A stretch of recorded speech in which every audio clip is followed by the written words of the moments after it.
मिश्र जी की बेटी हैं, वो एक महान कलाकार थे, देश के धरोहर थे। जी। उनका कब निधन हुआ और कैसे? वो आज सुबह 4:15 बजे यही हमारे निवास स्थान गंगा दर्शन कॉलोनी मिर्ज़ापुर में उन्होंने अंतिम सांसें ली हैं। और बीमार तो काफ़ी समय से चल रहे थे, करीब 12 दिन वो बीएचयू में आईसीयू में एडमिट थे। उससे पहले 2 दिन वो यही रामकृष्ण मिशन हॉस्पिटल में एडमिट थे। बीएचयू से आने के बाद भी उनको 2 दिन हम लोगों ने सुपरविज़न में रखा था रामकृष्ण मिशन में ही। और सभी जगह डॉक्टर्स ने यही कहा कि मतलब बहुत ज़्यादा फ़ायदा नहीं होना है, एज रिलेटेड प्रॉब्लम्स बहुत बढ़ गई हैं। तो यहाँ आईसीयू में हॉस्पिटल में रखने से उनको मतलब इन्फेक्शन का डर है, तो इसलिए उन्होंने कहा कि आप लोग घर पे लेके जाइए, वहीं पे सेवा करिए। तो यही हम लोगों ने पूरी हॉस्पिटल जैसी व्यवस्था कर दी थी, बाईपैप, ऑक्सीजन और डॉक्टर्स की पूरी टीम यहाँ पे थी। दिन में 4 बार उनकी ड्रेसिंग होती थी। उनको सेप्टिसीमिया भी बताया जा रहा था कि उनके बेड सोर की वजह से इन्फेक्शन भी था। और भी उनको एज रिलेटेड जो प्रॉब्लम्स थी, लंग्स में पानी आ गया था, हीमोग्लोबिन कम था, ब्लड भी चढ़ा था उनको। तो बहुत सारी चीज़ें एक साथ थी और पिछले 2 दिन से तो वो न बात कर पाए थे और ना ही उन्होंने आँख खोली थी। अब उनका अंतिम संस्कार कहाँ होगा? उनका पार्थिव शरीर कहाँ पे ले जाया जाएगा? अभी 9 साढ़े 9 बजे तक हम लोग यहाँ से निकल जाएंगे और या 11 बजे तक शायद हम लोग छोटी गैबी वाला जो हमारा निवास है वहीं पे लेके जाएंगे उनको। और राम कुमार भैया अभी बाई रोड आ रहे हैं बनारस, तो 6-7 बजे शाम तक वो पहुँच जाएंगे। उसके बाद मणिकर्णिका घाट पे ही होगा उनका अंतिम संस्कार।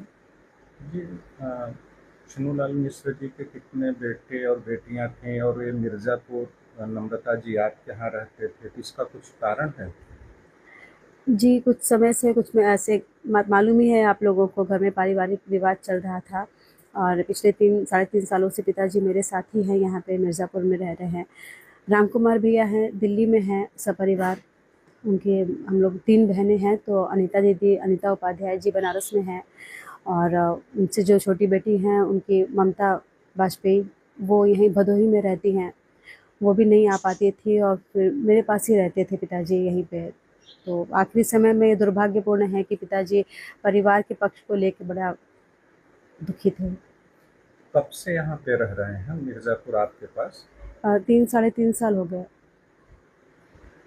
अब कोई ऐसी यादें हों जो आप शेयर करना चाहती हों, साझा करना चाहती हैं? जी, 1-2 हो तो बताए भी। मैं तो मेरे गुरु, पिता, मेरे भगवान सब कुछ मेरे पिताजी ही थे। उन्हीं से संगीत सीखा है। आज मैं केबी कॉलेज में प्रोफेसर हूँ, 24 वर्षों से हूँ इस प्रोफेशन में। तो सब उन्हीं का आशीर्वाद है, उन्हीं की वजह से, उनसे तो सीखने के लिए पूरा जीवन कम है। उनकी हर आदत, उनकी पूरी जीवन शैली जो है, उनकी दिनचर्या एक आदर्श ही है। वो हर चीज़ में एक सबक है उनकी बातों में। अभी तक भी जब तक उनको होश था वो संगीत की ही बातें करते थे, गाने के लिए कहते थे, राम धुन गा रहे थे, राजा राम राम राजा, ये उनके मुंह से निकल रहा था। और गुरु महाराज को याद कर रहे थे अपने, बोल रहे थे गुरु महाराज का फ़ोटो लाओ मेरे सामने। और गाते बजाते ही गए हैं वो, संगीत में ही थे वो। पंडित जी के गुरु महाराज का क्या नाम था? वो बैजलपुर में, मुजफ्फरपुर के बैजलपुर गांव में हम लोग का मठ है गुरु महाराज जी का। और नरसिंह दास जी गुरु महाराज जी का नाम था। और करीब आज से 60-65 साल पहले उन्होंने गुरु दीक्षा ली थी, गुरुमुख हुए थे। और राम मंत्र लेने के बाद उनका पूरा जीवन राममय हो गया था। और ये संयोग की ही बात है कि देखिए दशहरा के दिन ऐसा हुआ, वो राम में विलीन हुए। पंडित जी को राष्ट्रपति पुरस्कार भी मिला है और कई पुरस्कारों से जी नवाजे गए जी। हैं, कई साहित्यिक अकादमी में रह चुके हैं, तो क्या इनकी उपलब्धियां रही?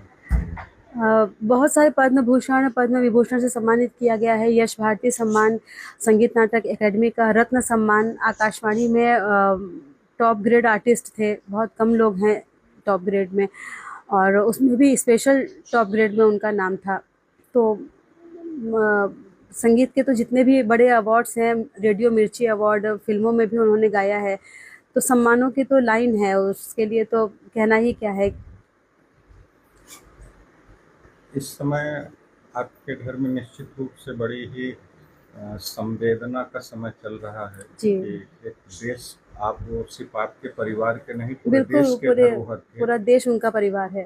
तो सारा देश उनके साथ है और संवेदना है। Thank you. और कुछ अगर आप शेयर करना चाहें, जो ऐसी चीज़ें हों जो आप बताना चाहती हो, जो किसी को ना मालूम हो, सिर्फ आपको मालूम हो। बस संगीत के लिए उनका प्यार और जीवन में अनुशासन के लिए उनकी जो प्रतिबद्धता थी, और वो हमेशा सबको बताते थे कि बहुत डिसिप्लिन्ड लाइफ जीनी चाहिए। और गाने बजाने का उनका अध्यात्म, भगवान के प्रति उनकी जो भावना थी, वो सब चीज़ें बहुत याद आएंगी, और वो सबके लिए एक प्रेरणा की चीज़ है। कौन कौन से पुरस्कार मिले हैं? उनको पद्म अवार्ड में पद्म भूषण, पद्म विभूषण मिला है, यश भारती सम्मान मिला है।